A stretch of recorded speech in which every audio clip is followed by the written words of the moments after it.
చదువుకి సంబంధం లేదు, తెలివితేటలకు సేవ చేయడానికి సంబంధం లేదు. కాకపోతే మినిమం చదువు ఉండాలని కూడా నేను మాట్లాడతాను, నేను అనుకుంటాను. కాకపోతే ఒక రాజకీయ నాయకుడికి రిజర్వేషన్ అవ్వడం ఓకే కాలేదు, నెక్స్ట్ వాళ్ళ అమ్మో వాళ్ళ భార్యో వాళ్ళ చెల్లో వచ్చి కూర్చుంటుంది, ఏ మాత్రం అవగాహన ఉండదు. ఎందుకు మీ పార్టీలో కార్యకర్తలు లేరా, మహిళా కార్యకర్తలు లేరా? వాళ్ళకి ఎందుకు ఇవ్వరు? వాళ్ళకి ఎందుకు ఇవ్వరు? ఇవ్వరు, ఖచ్చితంగా ఇవ్వరు. పోనీ పార్టీలు వదిలేసి మహిళలు కూడా సార్, ఒక మహిళ చదువుకున్న మహిళ ముందుకు వస్తే ఆమెకు ఓటు వేయాలంటే కూడా నాకు పడ్డ దెబ్బ మెయిన్ ఏంటంటే ఇప్పుడు గెలుస్తుందా గెలవదు, వేరే వాళ్ళకి వేద్దాం, గెలిచే వాళ్ళు ఓడే వాళ్ళు వాళ్ళకి వేద్దాం. లావణ్య మంచిదే కానీ ఇప్పుడు గెలుస్తుందా? ఇది పెద్ద దెబ్బ సార్ నాకైతే, ఇది పెద్ద దెబ్బ నా ఎక్స్పీరియన్స్ కాడికి. సభాముఖంగా చెప్పొచ్చో చెప్పరదో నాకు తెలియదు కానీ లావణ్య మంచిదే కానీ ఇప్పుడు గెలవదు, వీళ్ళకేద్దాం, ఇప్పుడు గెలవదు వాళ్ళకేద్దాం, అంతే.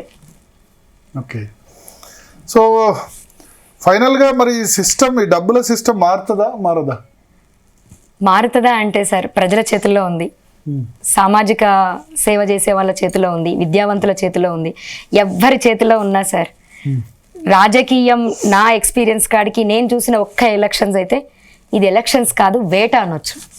మళ్ళీ చెప్తున్నాను, ఇది ఒక వేట, ఒక డబ్బుల వేటనా? డబ్బుల వేట ఖచ్చితంగా.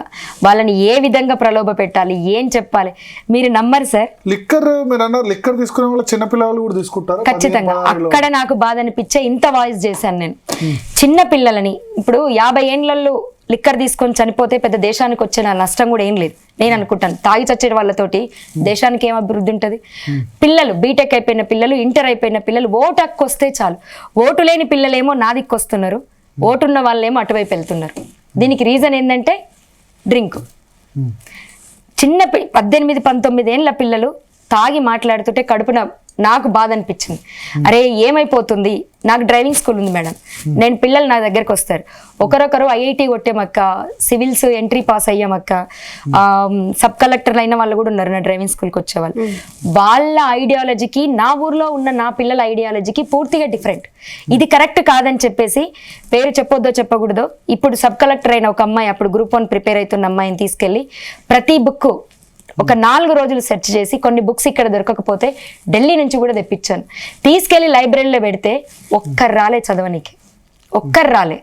ఎక్కడో తాగుడు పోపిస్తుర్రంటే అందరు వెళ్ళిపోయారు. ఇది ఎవరు తప్ప అనుకోవాలి?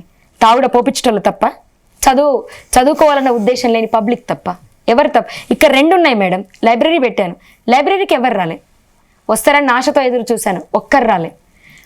అక్కడ ఒక ఎంప్లాయీని పెట్టి ఇలా చూస్తే ఒక్కరు. నేను స్వయంగా పలానా లక్ష్మీకాంత్ వాళ్ళ బుక్ తెచ్చాను. ఫోన్స్ తో బిజీ అయిపోయారు కదా. ఫోన్స్ తో బిజీ అయిపోయినా ఇప్పుడు నేను ప్రిలిమ్స్ రాశాను మేడం. ఏ బుక్ ఇంపార్టెంట్ కాదో నాకు కొద్దిగా నాలెడ్జ్ ఉంది. ఏ బుక్ ఇంపార్టెంటో నేను రీసెర్చ్ చేసి మరీ తీసుకొచ్చి పెట్టాను. పలానా బుక్ ఉందన్నప్పుడు కూడా కనీసం ఆ బుక్ దేనికి ఉపయోగపడుతుందో కూడా చూడలేని స్థితిలో ఉన్నారు. వాస్తవం సార్. ఇక్కడ పలానా కాడ డ్రింక్ ఉందంటే 10 మంది వెళ్ళిపోతున్నారు, పలానా కాడ లైబ్రరీ ఉందంటే ఒక్కరు రావట్లేదు. ఓకే, సో అదొకటి మహిళా రిజర్వేషన్ ఏంది యూస్ఫుల్ అవుతుందా? లేదు సార్, లేదు. 5% మరి ఇట్లా చాలా మంది ఏదైతే వారసత్వం ఉన్న వాళ్ళని అవుతున్నారు. వారసత్వం ఉన్న వాళ్ళు అవుతారు. మహిళా రిజర్వేషన్ వచ్చిందంటే వాళ్ళ ఫ్యామిలీ నుంచి ఎవరో ఒకరు వస్తారు, లేకపోతే వారసత్వం వస్తారు. దౌర్భాగ్యం ఏంటంటే ఇంకోటి, నా దేశం వల్ల సింపతి ఓట్లు పడతాయి. ఒక ఎమ్మెల్యేనో ఎంపీనో చనిపోయాడంటే వాళ్ళ భార్య వస్తుంది. అసలు పాలన సామర్థ్యం ఉందా లేదని చూడరు, వాళ్ళ భార్య వస్తే వాళ్ళకి ఓటేసేస్తారు. ఇది ఎక్కడ దౌర్భాగ్యం నా దేశం వల్ల నాకు కూడా అర్థం కాదు. సో రెహానా, చాలామందిని ఇంటర్వ్యూ చేశాం కానీ సొసైటీ కోసం ఇది ఇంటర్వ్యూ చేస్తున్నాం అనిపించింది. ఒకటి, పబ్లిక్ మారాలి, రాజకీయ నాయకుల్ని తిట్టడం కాదు. రాజకీయ నాయకుల్ని అవినీతి గురించి ఏమాత్రం ప్రశ్నించే హక్కు పబ్లిక్కి లేదు. నువ్వు ఓటుకు డబ్బు తీసుకున్న తర్వాత వాడిని క్వశ్చన్ చేసే హక్కు నీకు ఎక్కడిది? వీడు అవినీతి చేశాడని నువ్వు ఫ్రీగా ఎవరైనా తీసుకొచ్చి రాజకీయాల్లో డబ్బు తీసుకొచ్చి, రాజకీయ నాయకులు ఏమన్నా వాళ్ళ ఇంట్లో డబ్బు తీసుకొచ్చి మీకు పంచడానికి ఏమన్నా వాళ్ళు ఏమన్నదా? ఇక్కడ ఖర్చు పెడితే ఇంకో దగ్గర సంపాదిస్తారు. మీ ఊర్లో కబ్జా చేయకపోవచ్చు, ఇంకో ఊర్లో కబ్జా చేసుడో, లేకపోతే ల్యాండో, శాండో, మైనో, వైనో ఏదో విధంగా సంపాదిస్తారు, ఫుల్ పైసా వసూలు చేసుకుంటారు. చేసుకోలేని వాళ్ళు పాపం కూడా ఉన్నారు, రాజకీయాల్లోకి వచ్చి పోగొట్టుకున్న వాళ్ళు కూడా ఉన్నారు. ఏదో పేరు మేము ఎమ్మెల్యే కావాలి ఎంపీ కావాలని పోగొట్టుకున్న వాళ్ళు ఉన్నారు. నాకు దీనిలో రాజకీయ నాయకుల కంటే పబ్లిక్దే తప్పు ఉందని నాకు అనిపిస్తుంది. మీరు కరప్షన్, ఆమె అన్నారు కదా, అవినీతి గురించి క్వశ్చన్ చేసే రైట్ పబ్లిక్కి లేదు. పలానా చోట మేడిగడ్డ గుంగింది, లేకపోతే ఆ కంపెనీ, ఈ కాంట్రాక్టర్లు లేదా కార్పొరేట్లు అని మాట్లాడతారు కదా. పైసలు తీసుకుంటూ కాంట్రాక్టర్లు కార్పొరేట్లు అంటే ఎక్కడి నుంచి వస్తున్నాయి? ఆ కాంట్రాక్టర్ల సొమ్మే అన్ని రాజకీయ పార్టీలకు ఇస్తున్నారు. ఆ వచ్చిన సొమ్మును కాళేశ్వరం ప్రాజెక్టులో అవినీతి జరిగిందంటారు. కాళేశ్వరం ప్రాజెక్టులో అవినీతి జరిగితే ఆ సొమ్ములో వాటా ప్రజలకు కూడా ఉంది. ఆ సొమ్మునే కదా హుజురాబాదు, దుబ్బాక, మునుగోడు, తర్వాత జనరల్ ఎలక్షన్ అసెంబ్లీలో ఖర్చు పెట్టింది ఆ సొమ్మే కదా.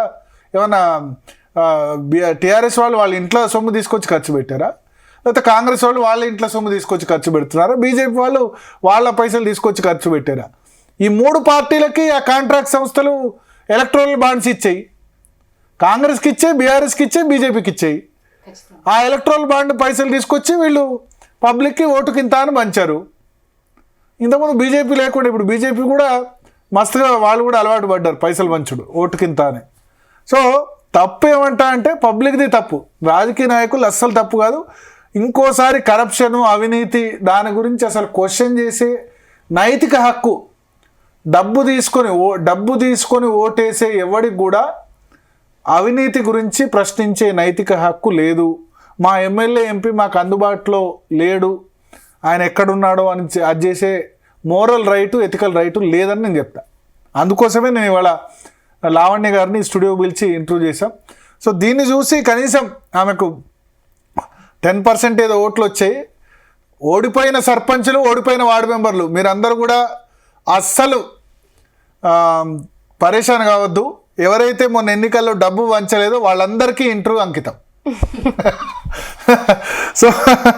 సో ఓడిపోతే మీరు నీతి ధర్మబద్ధంగా నైతికంగా మీరే గెలిచారు, నైతిక విజయం మీదే.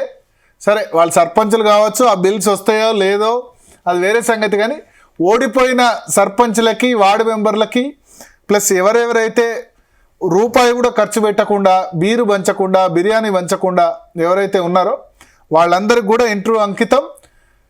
నెక్స్ట్ ఇటువంటి వాళ్ళు చాలామంది, ఊరికి ఒక్కళ్ళు తయారైనా సరే కొంత అయినా